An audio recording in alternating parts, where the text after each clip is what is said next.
बिस्मिल्लाहिर्रहमानिर्रहीम। अस्सलाम वालेकुम। With a different perspective, Imran Memon एक बार फिर आप लोगों के साथ हाजिर। First of all I would like to say sorry and apologise कि मैं जनवरी के महीने से कुछ कैलकुलेशंस करने में मुझसे बड़ी मिस्टेक्स हुई, जिनकी वजह से मैं फर्म बॉटम को या फर्म बॉटम से एक बाउंस को, रादर फर्म बॉटम तो नहीं कहूँगा मैं क्योंकि फर्म बॉटम तो अभी लगा नहीं है, लेकिन हाँ एक करेक्टिव बाउंस को मैं आइडेंटिफाई नहीं कर सका। ज़ाहिर है, जैसे मैं हमेशा कहता हूँ कि भाई मैं भी एक इंसान हूँ, एक कोई रोबोट तो नहीं हूँ, लेकिन अगर आप ये देखें तो 2020 या 2018 से जब जब मैंने खैर पिछले एक साल से तो मैं तकरीबन रेगुलरली मैं अपने वीलॉग्स जो है वो अपलोड कर रहा होता हूँ, लेकिन 2018 से जब भी मैं वक्तन फ़वक्तन अपने वीलॉग्स अपलोड करता था तो उसमें 90% केसेस में अल्हम्दुलिल्लाह एक एक्यूरेट ट्रेंड ही मैं गाइड कर रहा होता था। स्पेशली अगर आप इवेंट्स पे बात करें तो 2021 के बजट के ऊपर जब बहुत ज़्यादा मार्केट में शोर मच रहा था कि मार्केट नए हाइज लगाएगी, उस वक्त की अगर आप मेरे वीडियो उठा के देखें, बजट से एक दिन पहले मैंने बताया था कि यहाँ पे रैली कंप्लीट होते हुए नज़र आ रही है। उसके बाद नो कॉन्फिडेंस मोशन आया 2022 के अप्रैल में। आप लोगों को एक हफ़्ते पहले बता दिया था कि पैक योर बैग्स, इस लेवल पे आके पैक योर बैग्स। उसके बाद डिफरेंट जगहों पे इंटरव्यूज़ देता रहा मैं। सितंबर 2022 में भी और अगस्त 2022 में भी जब IMF की डील की बात हो रही थी, जो हमारा इससे जो सेकंड लास्ट हमारा रिव्यू चल रहा था IMF के साथ, उसमें भी मैं बार बार एक बात कर रहा था। तो अगर पिछले कम से कम पिछले 2 सालों में अगर एक बंदे का या एक एक एक एक एक चैनल का जो व्यू है वो अगर एक्यूरेट रहा है तो ठीक है। अगर एक आध कोई अपॉर्चुनिटी मिस हो गई तो मेरे ख्याल से इतना आपको जो है वो लेवरेज मेरे ख्याल से जहन में रखना चाहिए।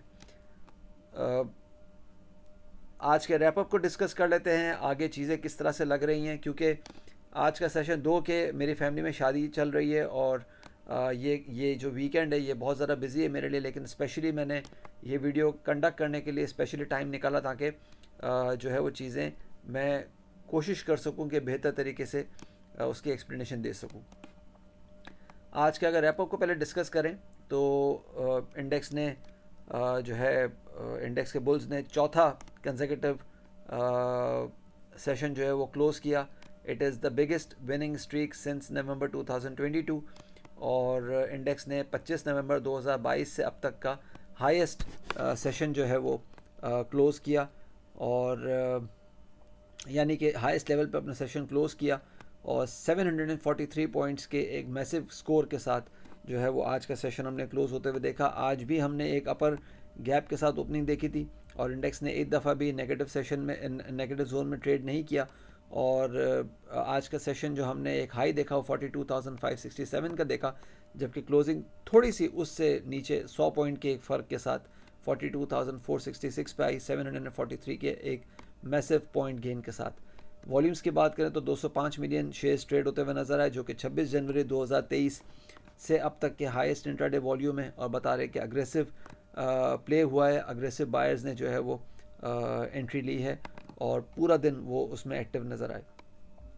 आने वाले सेशन को अगर डिस्कस करें तो पहले मैं ये ज़रा राइटअप डिस्कस कर लेता हूँ, उसके बाद कुछ चार्ट्स बेस्ड एक्सप्लेनेशन आपको शो कर दूँगा।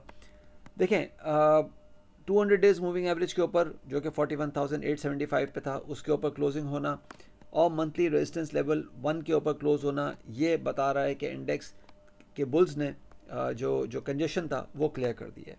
ठीक है, अब और साथ में किसी किस्म का एग्जॉशन में नज़र नहीं आ रहा। अब आने वाले सेशन में अगर बात करें या आने वाले एक आध दिन की बात करें या एक आध हफ्ते की बात करें तो bulls are on the front foot.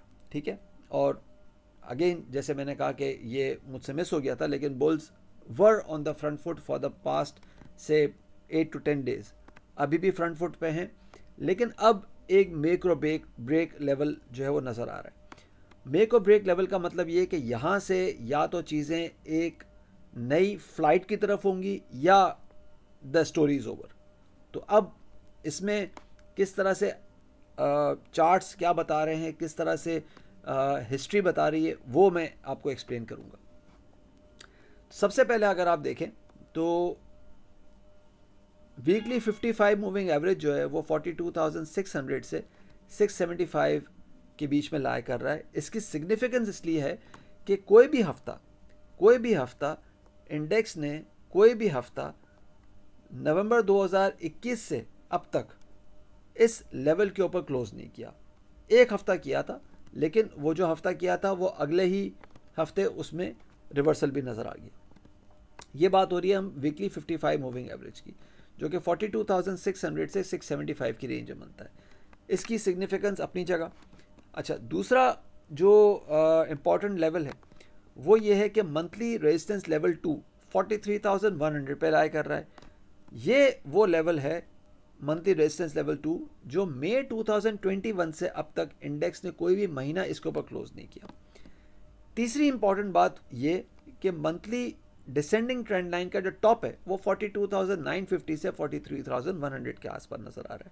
फिर एक फ्लैट हॉरिजॉन्टल भी ट्रेंड लाइन है जो कि 42,700 से 900 के बीच लाया करे। ये मैं अभी चार्ट पे दिखाऊंगा। तो कलेक्टिवली ये 3-4 बड़ी रेजिस्टेंसेस हैं जिसको सरपास इंडेक्स ने काफ़ी महीनों से नहीं किया। दिनों से या हफ्तों की बात नहीं कर रहा मैं, काफ़ी महीनों से नहीं किया। मई 2021 की बात कर रहा हूँ मैं कि मई 2021 से अब तक कोई भी वीक या कोई भी महीना इन चीज़ों के ऊपर क्लोज नहीं हुआ, यानी कि तकरीबन 1.5 साल की मैं बात कर रहा हूँ। तो वेटेज देना पड़ेगा इन सब चीज़ों को। प्लस जैसे मैं हमेशा कहता हूँ कि हाई साइड पे वॉल्यूम आ रहा है तो ये बता रहा है कि भाई देखें हाई साइड पे वॉल्यूम आने का मकसद क्या होता है। बहुत सारे लोग इस बात को नहीं समझ पाते। देखें, अगर चीज़ों में एक्यूमुलेशन है ना तो बॉटम से वॉल्यूम आना चाहिए था। बॉटम पे वॉल्यूम का मतलब क्या होता है कि यहाँ पे बाइंग स्टार्ट हो गई है और बाइंग होती रही है और किसी किस्म की कोई परवाह नहीं है। जब टॉप पे वॉल्यूम आना शुरू होता है ना तो उसमें क्या होता है कि जो ग्रीडी मनी होता है या जो फोमो का शिकार होता है ना वो एंड में आता है लेने के लिए माल। जब वो माल लेने के लिए आता है तो उसको प्रॉपर तरीके से माल जो है वो जो ग्रीडी जो स्मार्ट मनी जिसने पहले अगर एक्यूमुलेट छोड़ा किया भी होगा तो उसने एग्रेसिवली आके प्ले। आप फीपी लीपी को देखें ना, फीपी लीपी में क्या कोई इंश्योरेंस कंपनी की हेल्दी बाइंग नज़र आ रही है? क्या किसी म्यूचुअल फंड की तरफ से हेल्दी बाइंग नज़र आ रही है? क्या किसी बैंक की तरफ से हेल्दी बाइंग नज़र आ रही है? क्या किसी और फंड या किसी और इंस्टीट्यूशन की तरफ से या किसी और स्मार्ट मनी की तरफ से हैवी बाइंग नज़र आ रही है? इक्का दुक्का बाइंग नज़र आती है कंपनीज की तरफ से या मेजॉरिटी हमें नज़र आती है इंडिविजुअल्स की तरफ से? तो क्या बाइंग सिर्फ क्या तेज़ी इंडिविजुअल को नज़र आ रही है और किसी को नज़र नहीं आ रही? थोड़ा सा समझ के बात करें, थोड़ा सा देख के बात करेंगे तो बात समझ में आ जाएगी। यही चीज़ मैं बताता था अक्टूबर के महीने में जब लोग कहते थे कि डॉलर 200 के नीचे आ जाएगा। आप मेरे ट्विटर हैंडल पे जाके देखें, सितंबर और अक्टूबर पूरे टाइम में मैं लोगों को कहता रहा कि डॉलर बाय करो, जिसको बाय करना है बाय करो। 270 का टारगेट दिया था, 275 का टारगेट दिया था, वो टारगेट अचीव हो गया। किसी ने नहीं पूछा, किसी ने भी नहीं पूछा कि वो हुआ क्या। अब हर कोई कह रहा है कि ये हो गया वो हो गया। तो भाई जब टाइम पे बताया था तब कर लेते ना, तब तो नहीं किसी को नजर आ रहा था। तब तो कह रहे थे कि मलिक बुस्तान साहब ये कह रहे हैं कि 200 से नीचे आ जाएगा, हामिद मीर साहब कह रहे हैं कि 200 से नीचे आ जाएगा, इसार डार साहब कह रहे हैं कि मेरा तो कैलकुलेशन 180 पे। कहाँ गई वो कैलकुलेशन? वो कैलकुलेशन कहाँ गई? कोई बताए तो सही ना। वो कैलकुलेशन कहीं नजर नहीं आ रही। फिर इल्ज़ाम ये दिया जाता है कि भाई तुमने गलत ट्रेंड दे दिया, तुम्हारी वजह से नुकसान हो गया। तो थोड़ा सा समझने की ज़रूरत है कि अगर एक बंदा पिछले 5 साल से रेगुलरली आप लोगों को ट्रेंड दिए जा रहा है और वो रेगुलरली अल्हम्दुलिल्लाह वो 100% उसमें एक्यूरेसी नज़र आ रही है, तो एक महीने की अगर मिस्टेक हो गई तो it doesn't make any big difference. थोड़ा सा समझने की ज़रूरत है। अब मैं चार्ट को ज़रा एक्सप्लेन करता हूँ तो उससे और ज़रा आप लोगों को क्लियर हो जाएगी चीज़। ये मैंने एक जो है आप लोगों के साथ ये मैं शेयर कर रहा हूँ जून 2021 से किस तरह से इंडेक्स का जो है वो बिहेवियर रहा है। ये मैंने मंथली टर्म्स पे जो है वो शेयर किया हुआ है। इसमें अगर मैं थोड़ा सा जूम इन करूं तो आप ये देखेंगे जून 2021 में बजट के ऊपर बूम बूम हो रहा था, तब से ये चैनल जो है वो ड्रॉ होता रहा। इंडेक्स ने कोई भी महीना इस चैनल के ऊपर क्लोज नहीं किया। हाँ, ये एक अटेम्प्ट लिया था लेकिन अगले ही महीने दोबारा इंडेक्स वापस अपनी जगह पे आ गया।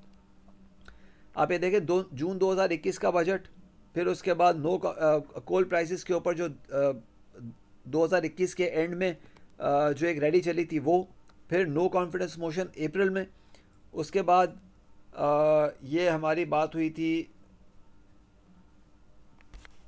जुलाई और अगस्त में IMF वाली, फिर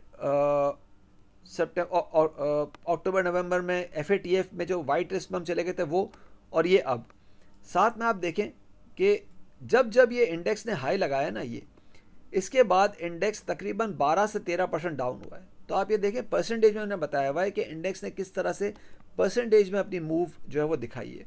अब इस परसेंटेज को देखें तो ये परसेंटेज यहाँ पे हमारी कंप्लीट होती है 42,470। ये तो मैंने खैर परसेंटेज के हिसाब से लिखा था, लेकिन इफेक्टिवली बात करें तो 42, अब आज की भी क्लोजिंग देखें तो 42,470 के नीचे ही आई है। तो उसको देखने की ज़रूरत है कि 42,470 है, 42,700 है, ये रेंज जो है वो काफ़ी ज़्यादा प्रॉब्लम क्रिएट कर सकती है इंडेक्स की इस चैनल के मुताबिक।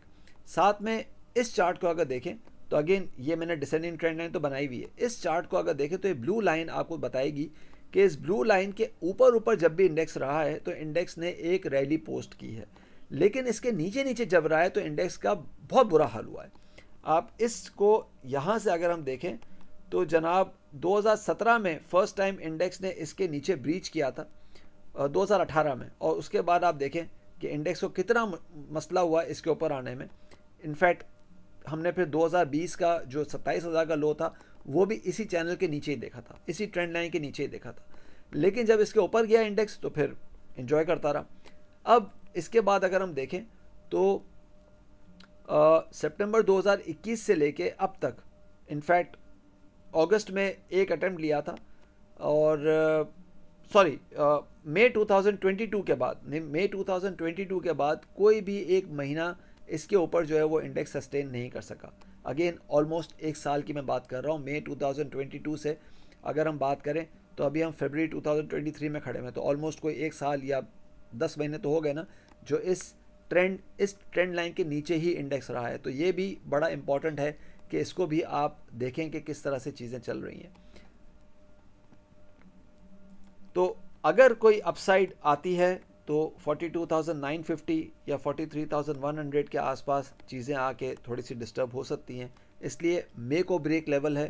थोड़ा सा कॉशियस होकर काम करेंगे तो चीज़ें चलती रहेंगी, अदरवाइज़ आप जिसको कहते हैं कि भेड़ चाल का हिस्सा हो जाएंगे तो चीज़ों में नुकसान हो जाएगा। प्लस एक और चीज़ मैं डिस्कस कर लूँ कि जब कोई इवेंट हो जाता है, चाहे वो बजट हो, चाहे वो IMF हो, इवन नो कॉन्फिडेंस मोशन हो, जब वो इवेंट हो जाता है तो मार्केट अपनी रैली एंड करने की तरफ होती है। अब हम IMF की डील स्ट्राइक होते हुए देख रहे हैं, साइन होते हुए देख रहे हैं, चीज़ें फाइनल होते हुए देख रहे हैं। तो रेस्ट इज़ योर चॉइस। अपना ख्याल रखिएगा, अपनी राय से प्लीज़ ज़रूर आगाह कीजिएगा। थैंक यू, अल्लाह हाफिज़।